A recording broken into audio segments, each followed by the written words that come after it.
Good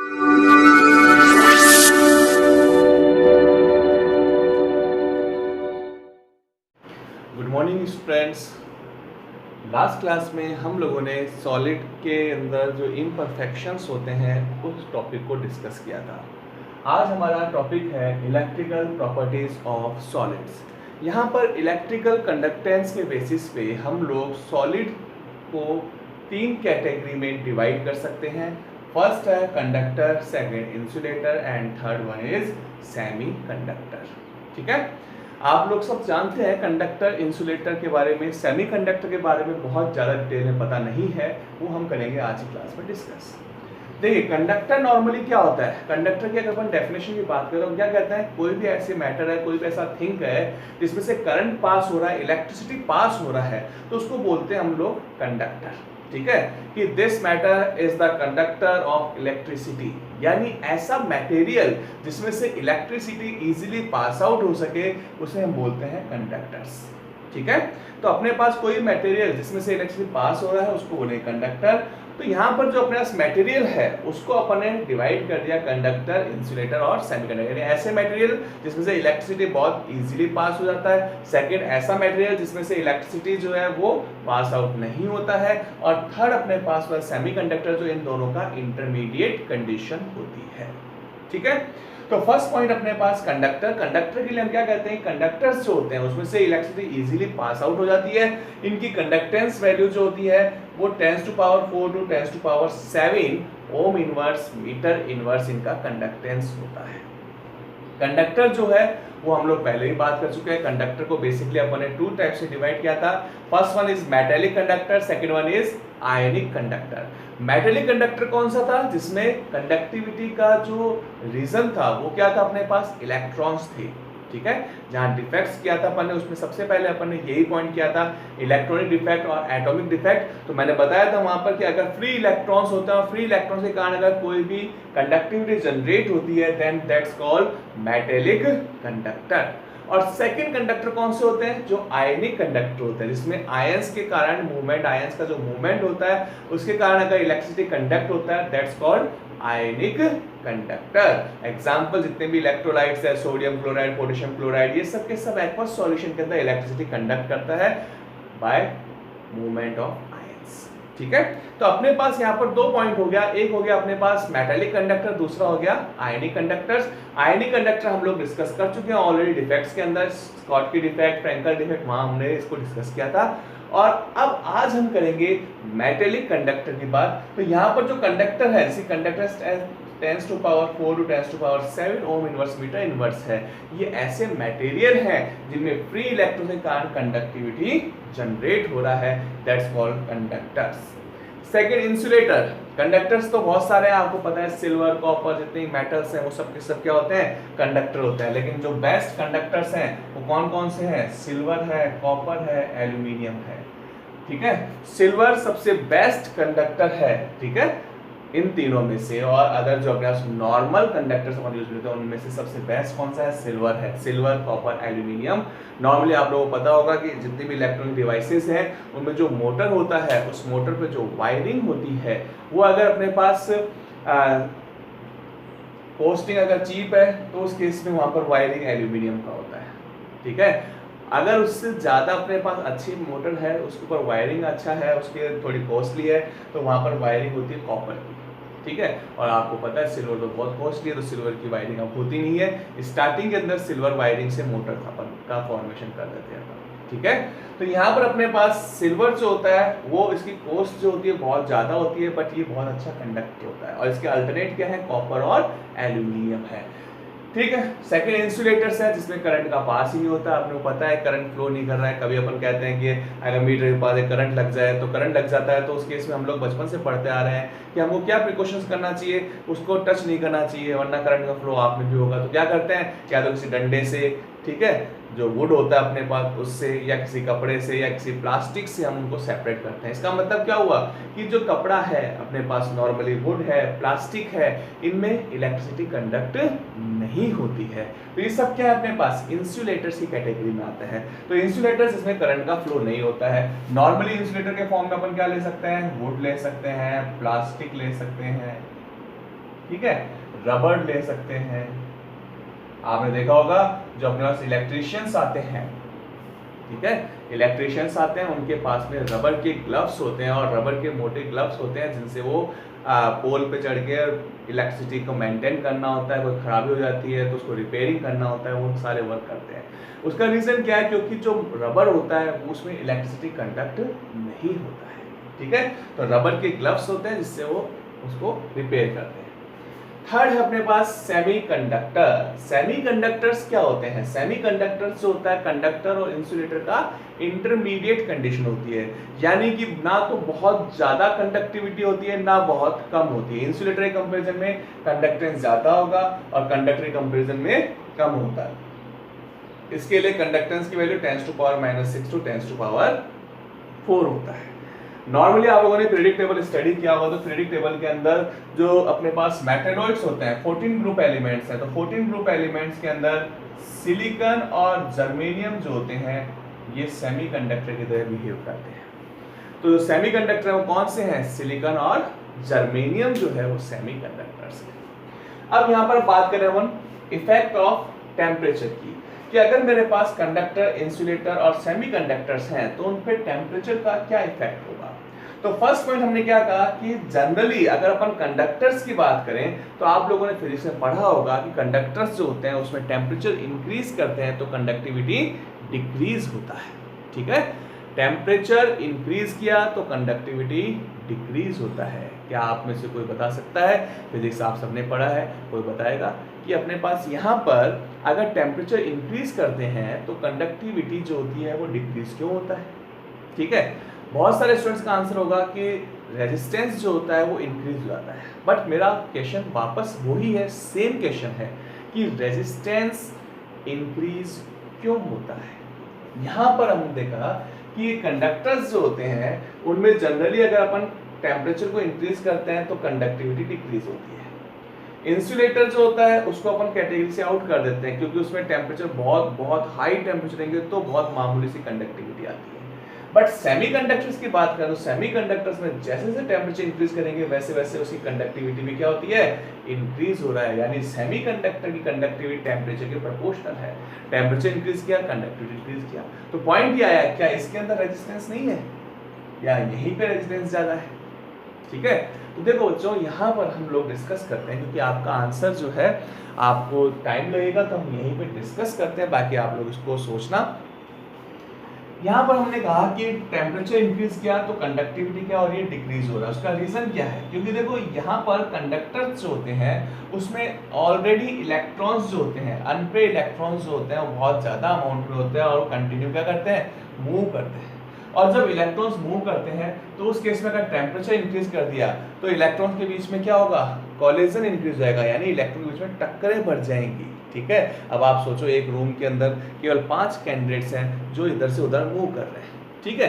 अब मैंने उसी रूम के अंदर अगर 25 कैंडिडेट्स को फिल कर दिया तो बताओ जब वो मूव करेंगे तो एक दूसरे से टकराएंगे तो उनको घूमने के लिए स्पेस क्या होगा? कम मिलेगा, ठीक है, मूवमेंट नहीं कर पाएंगे, बार बार इधर टकराएंगे तो क्या होता है? गुस्सा आता तो क्या होता है? एक दूसरे से लड़ाई होती है, लड़ाई होगी तो उस केस में क्या होगा? टेम्परेचर और इंक्रीज हो जाएगा, यानी रेजिस्टेंस जो होता है वो कंटिन्यू इंक्रीज होता जाएगा और इलेक्ट्रॉन्स का मूवमेंट जो है वो कम हो जाएगा। क्लियर है? आप लोगों के ऊपर पूरा जो है कंडक्टर जो है उसका टेम्परेचर क्या इफेक्ट है उसको हम एक्सप्लेन कर सकते हैं। मान लो एक रूम है, रूम के अंदर 5 स्टूडेंट्स हैं, मूव कर रहे हैं, कोई प्रॉब्लम नहीं है, लेकिन 25 स्टूडेंट्स आ गया और जब वो मूव करते हैं तो फ्रीली मूव नहीं कर पा रहे, दूसरे से बार टकरा रहे हैं, टकराएंगे तो एक दूसरे में झगड़ा होगा तो उनका मूवमेंट बंद हो जाएगा और क्या हो जाएगा? दोनों में कोलिजन इंक्रीज हो जाएगा, ठीक है। मूवमेंट करना तो भूल जाएंगे वो, और क्या करेंगे? एक दूसरे साथ कोलाइड हो जाएंगे, कोलिजन करने लग जाएंगे, टकराने लग जाएंगे, चिपक जाएंगे, तो उस केस में इलेक्ट्रॉन का मूवमेंट डिक्रीज हो जाएगा, इसलिए कंडक्टिविटी भी डिक्रीज होता है। क्लियर है? सेमीकंडक्टर केस में क्या होता है? हमने कहा कि इलेक्ट्रॉन्स जो होते हैं, क्योंकि यहाँ पर नंबर ऑफ अनपेड इलेक्ट्रॉन ज्यादा है इसका मतलब यहाँ कम होगा, तभी अपने पास अपन ने कहा सेमीकंडक्टर्स होते हैं। तो ऑलरेडी इलेक्ट्रॉन्स कम होता है, ठीक है। बाकी इनका जो मैकेनिज्म है उसको हम बैंड थ्योरी से एक्सप्लेन करेंगे। ठीक है। तो पहले से क्या होता है इसके अंदर नंबर ऑफ इलेक्ट्रॉन्स कम होगा, अगर अपन टेम्परेचर इंक्रीज करते हैं तो उन्हीं इलेक्ट्रॉन्स का मूवमेंट इंक्रीज होता है, इसलिए कंडक्टिविटी कंटिन्यू इंक्रीज होता जाता है। प्लस साथ में कुछ बॉन्ड्स जो होते हैं वो ब्रेक होते हैं और नंबर ऑफ इलेक्ट्रॉन्स इंक्रीज होता है, ठीक है। तो ये अपने पास इफेक्ट ऑफ टेम्परेचर केवल हम इतना ही बात करेंगे कि जो कंडक्टर्स है उनकी कंडक्टिविटी टेम्परेचर इंक्रीज करने के साथ इंक्रीज होता है और डिक्रीज होता है, और सेमीकंडक्टर का इंक्रीज होता है, ठीक है। अब पॉइंट आ गया कि ये जो अपने पास इफेक्ट बताया हमने टेम्परेचर का, इस इफेक्ट को एक्सप्लेन तो करो। तो एक्सप्लेन करने के लिए हमारे पास थ्योरी आ गई। कौन सा थ्योरी आ गया? Band theory. अब बैंड थ्योरी होता क्या है? तो देखो बच्चों, ये बैंड थ्योरी जो होता है वो मॉलिक्यूलर ऑर्बिटल थ्योरी जो आप लोग 11th में डिस्कस करके आए हैं, एमओटी थ्योरी, इस एमओटी थ्योरी के ऊपर बेस्ड होता है। और एमओटी थ्योरी क्या था अपने पास कि जितने एटॉमिक ऑर्बिटल्स जो है वो लीनियरली एक दूसरे के साथ कंबाइंड होते हैं, उतना ही नंबर ऑफ मॉलिक्यूलर ऑर्बिटल्स का फॉर्मेशन होता है। सपोज करो अगर मेरे पास 2 एटॉमिक ऑर्बिटल्स हैं जो आपस में कंबाइन हो रहे हैं, तो उस केस में 2 मॉलिक्यूलर ऑर्बिटल्स बनेगा।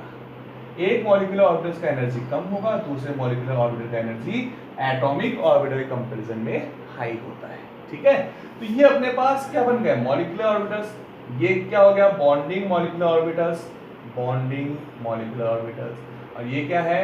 एंटी बॉन्डिंग मॉलिक्यूलर ऑर्बिटल्स, ठीक है। तो हम लोगों ने क्या कहा यहाँ पर कि 2 एटॉमिक ऑर्बिटल्स कंबाइन हो रहे हैं तो 2 मॉलिक्यूलर ऑर्बिटल्स का फॉर्मेशन हुआ। लेकिन क्रिस्टल के अंदर तो केवल 2 एटम्स होते नहीं है। ये तो अपन ने केवल डाई एटॉमिक मॉलिक्यूल की बात की थी, इसलिए अपने डाई एटॉमिक मॉलिक्यूल में दोनों एटम जो हैं उनके अलग अलग ऑर्बिटल्स यूज में ले लिया अपन ने। लेकिन अगर सपोज करो डाई एटॉमिक मॉलिक्यूल की जगह अगर अपन क्रिस्टल की बात करें, तो क्रिस्टल के अंदर अपने पास number of molecules, number of atoms होता है 10 टू पावर 23। तो अगर सपोज करो 10 टू पावर 23 एटॉमिक ऑर्बिटल्स होगा, तो उतने ही नंबर्स में क्या बनेगा? 10 टू पावर 23 नंबर्स में क्या बनेगा? मॉलिक्यूलर ऑर्बिटल्स बनेगा। और जब इतना हाई अमाउंट में मॉलिक्यूलर ऑर्बिटल्स बनेंगे तो वो मॉलिक्यूलर ऑर्बिटल्स क्या होगा? एक दूसरे के साथ बिल्कुल इस तरह से क्लोज होगा, ओवरलैप फॉर्म में होगा, और कंबाइंडली ये जो स्ट्रक्चर होता है इसको हम लोग बोलते हैं बैंड, ठीक है। इसको और थोड़ा एक्सप्लेन करते हैं। सपोज करो मेरे पास लिथियम की बात की हम लोगों ने, तो लिथियम का कॉन्फ़िगरेशन क्या है अपने पास? 1s2 एंड 2s1, ठीक है। डाई एटॉमिक लिथियम मॉलिक्यूल की बात करें तो दोनों लिथियम एटम जो है उनके पास सेम कॉन्फ़िगरेशन होगा, 1s2 एंड 2s1। यहां पर जब इन एटॉमिक ऑर्बिटल को कंबाइन किया तो अपने पास 2 मॉलिक्यूलर ऑर्बिटल्स बना 1s के साथ, और 2 मॉलिक्यूलर ऑर्बिटल्स बना 2s के साथ, ठीक है। आप लोगों को फिल करना आता है यहाँ पर। ये मेरे पास इनर ऑर्बिट है, इनर ऑर्बिट के ऑर्बिटल्स में जो इलेक्ट्रॉन्स थे उनको फिल किया, तो टोटल 4 इलेक्ट्रॉन्स थे, 2 इलेक्ट्रॉन आ गया बॉन्डिंग में, 2 इलेक्ट्रॉन आ गया एंटी बॉन्डिंग में, यही हुआ। ऐसे अपने पास जो वैलेंस है, क्योंकि ये तो क्या था? इनर ऑर्बिट था, और ये क्या है अपने पास? वैलेंस ऑर्बिट, यानी जिसमें वैलेंस इलेक्ट्रॉन है, यानी आउटर मोस्ट ऑर्बिट है। तो आउटर मोस्ट ऑर्बिट के जो ऑर्बिटल्स हैं, कौन से ऑर्बिटल है? 2s, जिसमें एक एक इलेक्ट्रॉन है। जब ये आपस में कंबाइन होंगे तो 2 मॉलिक्यूलर ऑर्बिटल बन गया। होर्न्स रूल के अकॉर्डिंग जब इलेक्ट्रॉन फिल करते हैं तो हमेशा लो एनर्जी ऑर्बिटल में इलेक्ट्रॉन फिल किया, वो भी क्या हो गया? पेयर फॉर्म में।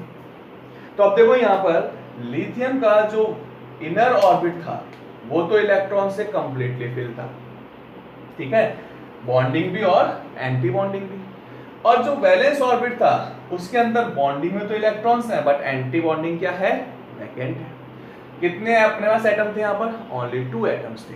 अगर यहाँ पर हम लोग 10 टू पावर 23 एटम्स यूज में लें तो 10 टू पावर 23 इनर ऑर्बिट के ऑर्बिटल्स होंगे, और इतना ही क्या होगा? वैलेंस ऑर्बिटल होंगे। बट अपने पास जो 10 टू पावर 23 मॉलिक्यूलर ऑर्बिटल्स का फॉर्मेशन हुआ, किससे? इनर ऑर्बिट से, वो क्या होगा? कंप्लीटली इलेक्ट्रॉन से फिल होगा, क्योंकि हमने कहा बॉन्डिंग में भी इलेक्ट्रॉन है और एंटी बॉन्डिंग में भी इलेक्ट्रॉन है। बट यहाँ पर जो वैलेंस ऑर्बिट से जो हमने मॉलिक्यूलर ऑर्बिटल्स बनाए, उनमें क्या होगा? एंटी बॉन्डिंग तो वैकेंट है और बॉन्डिंग जो है उसमें इलेक्ट्रॉन्स फिल कर रखा है, यानी आधा भरा हुआ और आधा खाली। तो यहां पर जो वैलेंस ऑर्बिट के जो ऑर्बिटल्स हैं उनसे जो बैंड बनता है दैट्स कॉल्ड वैलेंस बैंड, और जो इनर ऑर्बिट के ऑर्बिटल से बैंड बनता है that called non conducting band. ठीक है, तो अपने पास बैंड थ्योरी में 3 टाइप्स के बैंड्स हैं। First non conducting band. Non conducting band form by the inner orbit orbitals. अगर इनर ऑर्बिट ऑर्बिटल से बैंड का फॉर्मेशन हो रहा है that's called non conducting band. Valence band form bye valence orbitals in which valence electrons are present। तो भाई अपने पास वापस क्वेश्चन आया कि दो ही तरह के तो बैंड बनते हैं भाई, एक हो गया नॉन कंडक्टिंग, एक होता है इनर ऑर्बिट और दूसरा होता है वैलेंस ऑर्बिट। तो इनर से बन गया नॉन कंडक्टिंग, वैलेंस से बन गया वैलेंस बैंड। तो फिर ये लास्ट कंडक्टिंग बैंड कहां से आया? तो कंडक्टिंग बैंड कहां से आता है भाई? देखो वैलेंस ऑर्बिट कौन सा था? सेकंड था वैलेंस ऑर्बिट, और जो सेकंड वैलेंस ऑर्बिट था उसमें 2s में तो इलेक्ट्रॉन था यानी वैलेंस ऑर्बिटल था, बट अपने पास जो 2p थे वो क्या थे? वैकेंट थे। है तो वो भी ना वैलेंस के अंदर ही, वैलेंस ऑर्बिट में है लेकिन वैकेंट है। ठीक है, वैलेंस ऑर्बिट में जिसमें इलेक्ट्रॉन होता है लास्ट वो तो बनाता है वैलेंस ऑर्बिटल्स, ठीक है, या वैलेंस बैंड बनाता है। और जो आउटर मोस्ट ऑर्बिट यानी वैलेंस ऑर्बिट के जो वैकेंट ऑर्बिटल्स होते हैं उनसे जो बैंड बनता है उसे कहते हैं अपन कंडक्टिंग बैंड। तो conducting band form by the vacant orbitals of valence orbit. ठीक है, vacant orbitals of valence orbit. तो अगर vacant orbitals of valence orbit से अगर अपने पास बैंड बन रहा है then that's called conducting band. तो अपने पास 3 टाइप्स के बैंड आ गया, valence band, non conducting band और कंडक्टिंग बैंड। तीनों में डिफरेंस आई थिंक तुमको पता चल गया होगा क्या डिफरेंस है। ठीक है, तो ये जो अपने पास बैंड्स हैं इनके बेसिस पे अपन कंडक्टर, इंसुलेटर और सेमीकंडक्टर को एक्सप्लेन करते हैं। कंडक्टर्स क्या होते हैं? कंडक्टर्स में नॉर्मली वैलेंस बैंड जो होता है वो या तो हाफ फिल हो सकता है, जैसा लिथियम के अंदर आधा भरा है आधा खाली है, या हो सकता है कि वैलेंस बैंड कंप्लीटली इलेक्ट्रॉन से फिल हो। कोई भी केस हो, लेकिन यहाँ पर वैलेंस बैंड और कंडक्टिंग बैंड जो होते हैं वो हमेशा ओवरलैप फॉर्म में होते हैं। आधा भरा हुआ है तो भी ठीक है, पूरा भरा हुआ है तो भी ठीक है, एक तो पूरा पूरा बैंड खाली है ना, तो यहाँ से इलेक्ट्रॉन बहुत आराम से बिना टेम्परेचर लिए नॉर्मली इधर उधर चहलकदमी करते हुए घूम रहे हैं, कोई प्रॉब्लम नहीं है, क्योंकि उनके पास ये जो खाली जो है अपने पास जो वैकेंट कंडक्टिंग बैंड है वो ओवरलैप फॉर्म होता है, उसके लिए कोई अलग से एनर्जी की रिक्वायरमेंट नहीं है। ठीक है, आराम से चलते चलते घूमते घूम रहे इधर से वैकेंट के अंदर। ठीक है, तो कंडक्टर्स जो होता है उसमें वैलेंस बैंड या तो हाफ फिल होता है या अगर कंप्लीटली फिल भी हो तो उस केस में वैलेंस बैंड और कंडक्टिंग बैंड ओवरलैप फॉर्म होता है। सेकंड आता है अपने पास इंसुलेटर। तो इंसुलेटर की बात करें तो उसमें क्या होता है अपने पास भाई कि वैलेंस बैंड जो होता है वो कंप्लीटली फिल होता है, और वैलेंस बैंड और जो कंडक्टिंग बैंड है उन दोनों के बीच में एनर्जी का एक डिफरेंस होता है जिसे बोलते हैं फॉरबिडन एनर्जी गैप। और ये जो फॉरबिडन एनर्जी गैप है ये बहुत बहुत लार्ज एनर्जी गैप होता है, इसलिए इलेक्ट्रॉन यहाँ से इसमें मूव नहीं कर सकते, क्योंकि मूव करने के लिए एनर्जी की रिक्वायरमेंट है, बहुत ज़्यादा एनर्जी की रिक्वायरमेंट है, और जब इलेक्ट्रॉन यहाँ पहुँचेगा ही नहीं तो फ्रीली मूव भी नहीं कर सकता, क्यों? क्योंकि यहाँ तो पूरा फंसा हुआ है। ठीक है, कंप्लीटली फिल किया हुआ है तो कंप्लीटली फंसा हुआ है, यहाँ तो मूव कर ही नहीं सकता, मूव करने के लिए जगह चाहिए, जगह कहाँ है? यहाँ पर है, लेकिन उनके बीच में एनर्जी गैप ज़्यादा है, इसलिए क्या हो गया? ये इंसुलेटर हो गया। Third one semiconductor. Semiconductor intermediate होता है, वैलेंस बैंड कंप्लीटली फिल है बिल्कुल इसके जैसे, लेकिन जो कंडक्टिंग बैंड है, जो वैकेंट ऑर्बिटल से बना है कंडक्टिंग बैंड, उसका और वैलेंस बैंड का जो एनर्जी डिफरेंस है वो इसके कंपैरिजन में कम होता है। और कंपैरिजन में कम होता है इसलिए जैसे ही टेम्परेचर इंक्रीज करेंगे इलेक्ट्रॉन्स का काइनेटिक एनर्जी इंक्रीज होगा और वो जंप करके कहाँ चल जाएगा, कंडक्टिंग बैंड में चल जाएगा। इसीलिए हमने कहा कि सेमीकंडक्टर में अगर टेम्परेचर इंक्रीज करते हैं तो इलेक्ट्रॉन्स जंप करके कंडक्टिंग बैंड में मूव कर जाएगा और कंडक्टिविटी को इंक्रीज करता है। तो ये अपने पास बैंड थ्योरी के बेसिस पे हमने कंडक्टर, इंसुलेटर और सेमीकंडक्टर जो है उसको डिफाइन किया है। तो यहाँ पर हम लोगों ने इलेक्ट्रिकल प्रॉपर्टीज ऑफ सॉलिड के अंदर डिस्कस किया conductor, insulator, semiconductor, effect of temperature, band theory, और बैंड थ्योरी के बेसिस पे जो अपने पास एक्सप्लेनेशन है वो हम लोगों ने यहाँ पर डिस्कस किया है। क्लियर है? ओके, अब हम लोग आगे चलते हैं। भाई हमारे पास क्या हुआ, कंडक्टर आ गया, इंसुलेटर हो गया और सेमीकंडक्टर हो गया। लेकिन ये जो सेमीकंडक्टर है, ये सेमीकंडक्टर जो होता है इसको हम आगे और थोड़ा सा स्टडी करेंगे।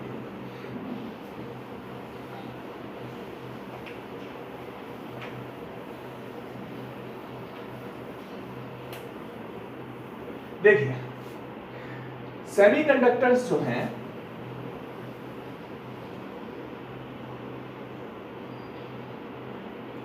सेमीकंडक्टर, और सेमीकंडक्टर मैंने बताया कौन सा है, सिलिकॉन और जर्मेनियम, 14 ग्रुप एलिमेंट है। यहाँ पर अगर इसका डायग्राम बनाए तो सिलिकॉन जो होता है वो टेट्राहेड्रली 4 अदर सिलिकॉन के साथ, सिमिलरली जर्मेनियम के साथ यही कंडीशन होगी, ठीक है ना। ये अपने पास इस तरह से सिलिकॉन 4 अदर सिलिकॉन एटम्स के साथ कोवलेंटली बॉन्डेड है।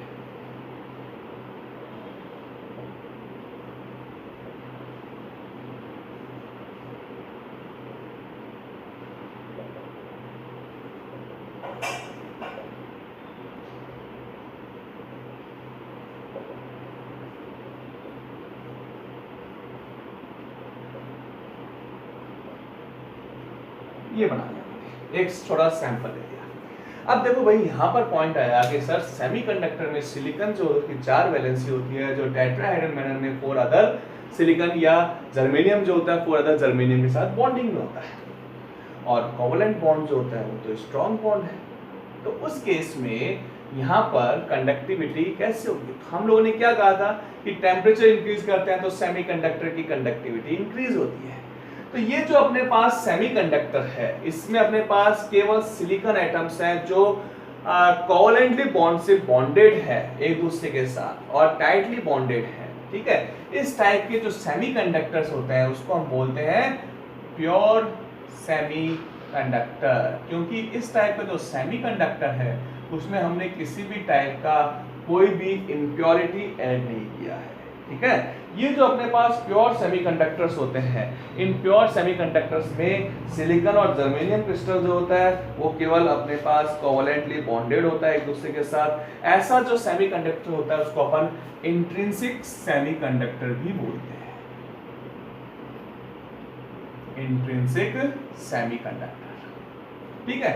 अब पॉइंट आया कि ये जो प्योर सेमीकंडक्टर्स में कंडक्टिविटी होगी कैसे भाई, तो जैसे अपन ने टेम्परेचर को इंक्रीज किया, तो जब टेम्परेचर इंक्रीज करते हैं तो उस केस में यहाँ पर कुछ कोवलेंट बॉन्ड ब्रेक हो जाता है, ठीक है।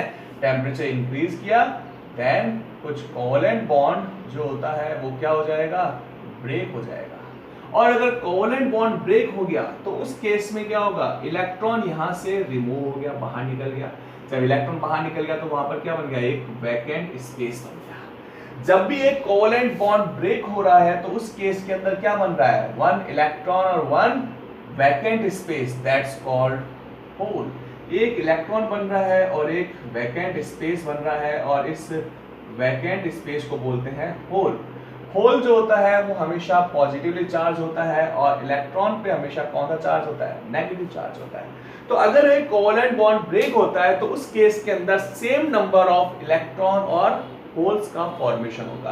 अब क्या होगा, इस होल को फिल करना है। होल को फिल करने के लिए क्या होगा, किसी दूसरे स्पेस से, क्योंकि जैसे इसके अंदर डिफेक्ट्स अराइज हो गया, देखो बच्चों यहाँ पर डेविएशंस आ रहा है, यहाँ पर डिफेक्ट अपन क्रिएट कर रहे हैं, कैसे? टेम्परेचर इंक्रीज करके हमने यहाँ पर डिफेक्ट्स को क्रिएट किया है। जैसे यहाँ पर क्रिस्टल के अंदर डिफेक्ट जनरेट होगा, डिफेक्ट आ गया, इलेक्ट्रॉन्स रिमूव हो गया अपने लैटिस पॉइंट से, अपने पोजीशन से बॉन्ड ब्रेक होने के कारण, तो वहां पर पॉजिटिव चार्ज आ गया, ठीक है, दैट्स कॉल्ड होल। तो यहाँ पर अपन ने इसका जो रेगुलर अरेंजमेंट है उसमें डेविएशंस क्रिएट कर रहे हैं बाय इंक्रीजिंग टेम्परेचर। तो टेम्परेचर इंक्रीज हो गया, अब यहाँ पर होल और इलेक्ट्रॉन्स बन गया। क्या होगा अब यहाँ पर कोई दूसरी जगह से, यहाँ पर सपोज करो होल को फिल करने के लिए यहाँ से इलेक्ट्रॉन रिलीज हो गया, वो इलेक्ट्रॉन कहाँ मूव करेगा? इसमें। यहाँ क्या बन गया? होल बन गया, ठीक है। तो यहाँ पर क्या हो रहा है, इस इलेक्ट्रॉन और होल्स जो होते हैं वो अपोजिट डायरेक्शन के अंदर मूव करते हैं, ठीक है। और इलेक्ट्रॉन्स और होल्स दोनों का यहाँ पर मूवमेंट होता है, जिससे कारण इसके अंदर कंडक्टिविटी आ जाती है। तो जैसे टेम्परेचर इंक्रीज करेंगे, जितने ज्यादा टेम्परेचर इंक्रीज करेंगे उतना कोवेलेंट बॉन्ड ब्रेक होगा, उतना इलेक्ट्रॉन्स और होल्स का फॉर्मेशन होगा और कंडक्टिविटी जो होता है वो इंक्रीज होगा। बट प्योर सेमीकंडक्टर कोई काम के नहीं है। क्यों नहीं है काम के? क्योंकि बॉन्ड को ब्रेक करने के लिए बहुत ज्यादा टेम्परेचर की रिक्वायरमेंट होती है और इतने टेम्परेचर के बाद भी इसमें सफिशिएंट अमाउंट में कोवेलेंट बॉन्ड्स ब्रेक नहीं होते हैं। इस कारण इसकी कंडक्टिविटी जो होती है वो बहुत कम होती है। जब अपने पास कंडक्टिविटी कम है तो क्या काम का है प्योर सेमीकंडक्टर? कोई काम का नहीं है अपने पास। तो प्योर सेमीकंडक्टर जो होता है, इंट्रिंसिक सेमीकंडक्टर जो होता है, उसका कंडक्टिविटी बहुत कम होता है। और कंडक्टिविटी बहुत कम होता है तो क्या दिखा कि हमको तो कंडक्टिविटी ज्यादा चाहिए, तो क्या करें? इस कंडक्टिविटी को इंक्रीज कर दें। अब कंडक्टिविटी को कैसे इंक्रीज करें भाई? तो कंडक्टिविटी को इंक्रीज करने के लिए इसमें क्या मिला दिया अपन ने? इम्प्योरिटी मिला दिया। अगर प्योर सेमीकंडक्टर के अंदर मोल्टन स्टेट में इम्प्योरिटी मिला दें तो क्या बनता है अपने पास? Impure semiconductor. इम्प्योर सेमीकंडक्टर और एक्सट्रिंसिक सेमीकंडक्टर। और ये जो प्रोसेस है adding the impurity,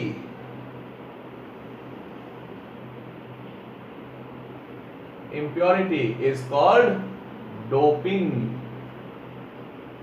It's called doping. तो प्योर सेमीकंडक्टर के अंदर अगर हम इम्प्योरिटी मिला दें तो इम्प्योरिटी मिलाने पर इसका जो कंडक्टिविटी होता है वो इंक्रीज हो जाएगा। और कंडक्टिविटी इंक्रीज करना है तो अपने को इसमें इम्प्योरिटी मिलाना होगा और उस प्रोसेस को क्या बोलते हैं हम? डोपिंग बोलते हैं। अब वापस अपने पास पॉइंट आ गया कि ठीक है कि इसमें अगर इम्प्योरिटी ऐड करनी है तो कौन सी इम्प्योरिटी ऐड करें? तो यहाँ पर हमने क्या कहा कि सिलिकॉन जो होता है वो 14 ग्रुप का एलिमेंट है। तो अगर इम्प्योरिटी ऐड करना है तो इसमें क्या करें? इसके जो एडजेसेंट ग्रुप हैं उनकी इम्प्योरिटी ऐड कर दें। अगर हम 13 ग्रुप का एलिमेंट्स की इम्प्योरिटी ऐड करें, बोरॉन, एल्यूमिनियम, गैलियम, इंडियम और थैलियम, या हम लोग कर सकते हैं 15 group, nitrogen, phosphorus, arsenic, antimony and bismuth. इन दोनों में से किसी की भी इम्प्योरिटी अपन ऐड कर सकते हैं। सिलिकॉन का वैलेंसी है 4, 13 ग्रुप का वैलेंसी है 3, 15 ग्रुप का वैलेंसी है 5। अब देखो, सपोज करो मैंने 13 ग्रुप एलिमेंट्स, ये एलिमेंट्स लर्न होना चाहिए क्योंकि अपने पास इनके बेस पे बोर्ड एग्जाम में क्वेश्चंस आते हैं। सपोज करो मेरे पास जो सेमीकंडक्टर है इसे मैंने क्या करा? इम्प्योरिटी ऐड कर दिया। किसका इम्प्योरिटी ऐड किया? Group 13 elements. ग्रुप 13 एलिमेंट्स कौन सा है? बोरॉन, एल्यूमिनियम, गैलियम, इंडियम और थैलियम। सपोज करो मैंने यहां पर गैलियम का इम्प्योरिटी ऐड कर दिया, ठीक है। यहां पर इन सबको वापस रिमूव कर दें अपन प्योर में से।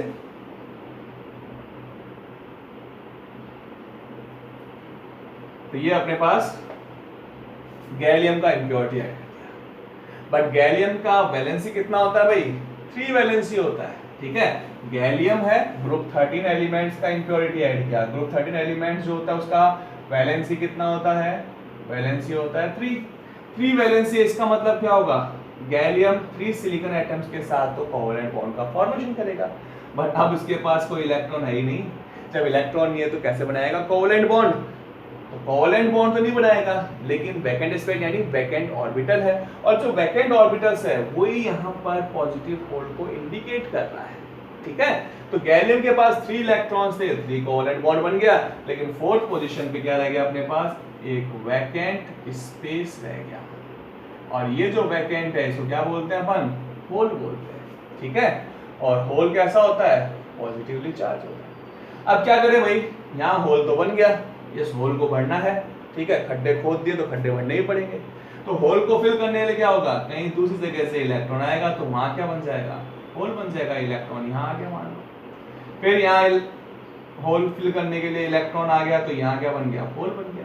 तो हम लोगों ने यहाँ देखा क्या कि यहाँ पर जो होल है उसका मूवमेंट हो रहा है, ठीक है। तो यहाँ पर हम क्या कह सकते हैं कि इस केस के अंदर जो चार्ज कैरियर है, जो चार्ज को मूव कर रहा है वो क्या है, होल है। और होल पे चार्ज कौन सा होता है, पॉजिटिव चार्ज होता है। तो पॉजिटिव चार्ज का जो P है उसके बेसिस पे हम इसको बोलते हैं P टाइप सेमीकंडक्टर। तो हमारे पास पॉइंट क्या आया कि अगर हम प्योर सेमीकंडक्टर में ग्रुप 13 एलिमेंट्स की इंप्योरिटी ऐड कर दें जिनकी वैलेंसी 3 होती है, तो वहां पर चार्ज कैरियर के फॉर्म में पॉजिटिवली चार्ज होल्स होता है, जिससे कारण कंडक्टिविटी इंक्रीज होती है। इसलिए इस टाइप के सेमीकंडक्टर्स को बोलेंगे हम लोग पी टाइप सेमीकंडक्टर्स। क्लियर है। सेकंड पॉइंट बोलते हैं, अगर सपोज करो मेरे पास यहां पर ग्रुप 15 की इंप्योरिटी ऐड कर देते हैं। मान लो मैंने यहां पर ग्रुप 15 की इंप्योरिटी ऐड कर दिया और ग्रुप 15 के अंदर सपोज करो फास्फोरस ऐड कर दिया। तो ग्रुप 15 की वैलेंसी कितनी है, 5। 4 इलेक्ट्रॉन्स ने 4 सिलिकॉन के साथ बॉन्डिंग कर ली, लेकिन एक जो अपने पास इलेक्ट्रॉन है वो अब फ्री हो गया। और यहां पर इलेक्ट्रॉन जो है वो फ्री है, फ्री इलेक्ट्रॉन्स है, इलेक्ट्रॉन जो है वो फ्रीली मूव करेगा। यहां पर इलेक्ट्रॉन फ्री है तो इलेक्ट्रॉन को रखें कहां पर, तो इलेक्ट्रॉन को रखने के लिए अब जबरदस्ती खड्डा खोदेंगे हम लोग। यहाँ पर हमने खड्डा खोदा, इलेक्ट्रॉन को बाहर निकाल दिया, अब ये इलेक्ट्रॉन यहाँ आ जाएगा, फिर एक इलेक्ट्रॉन रह गया, इस इलेक्ट्रॉन को कंज्यूम करना है, फिर कहीं खड्डा खोदेंगे, ठीक है। तो पहले केस के अंदर हम लोग क्या कर रहे थे, होल्स बना रहे थे, होल्स का फॉर्मेशन हो रहा था और होल्स को फिल करना पड़ रहा था, तो उसी कारण बार बार होल्स बन रहे थे। यहाँ क्या है, इलेक्ट्रॉन को कंज्यूम करना है तो बार बार अपने इलेक्ट्रॉन कंज्यूम करने के लिए एक होल बनाया, वहां से एक इलेक्ट्रॉन निकल गया, लेकिन एक इलेक्ट्रॉन तो कंप्लीटली फ्री है ही है यहाँ पर।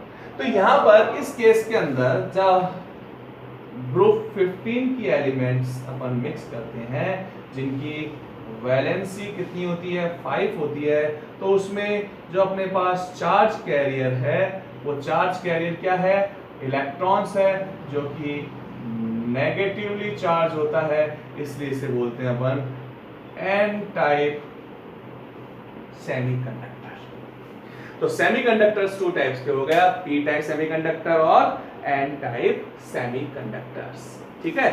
और ये जो सेमीकंडक्टर्स हैं इनको हम यूज में लेते हैं इलेक्ट्रॉनिक चिप्स के अंदर, जहां पर डायोड और ट्रांजिस्टर्स का फॉर्मेशन करते हैं, वहां हम इनको सेमीकंडक्टर यूज में लेते हैं। पीएनपी और एनपीएन ट्रांजिस्टर्स हो सकते हैं, डायोड हो सकते हैं, पीएन डायोड, एनपी डायोड। तो ये अपने पास डायोड और ट्रांजिस्टर्स जो होते हैं जो कि स्मॉल इलेक्ट्रॉनिक चिप्स के अंदर यूज में आते हैं, वहां पर हम लोग इसे काम में लेते हैं। तो ये हो गया अपने पास electrical properties of solid, complete हो गया टॉपिक, जिसमें हमने इलेक्ट्रिकल प्रॉपर्टीज को डीपली स्टडी किया है। तो आज इलेक्ट्रिकल प्रॉपर्टी को और रिमाइंड कीजिए अपने दिमाग के अंदर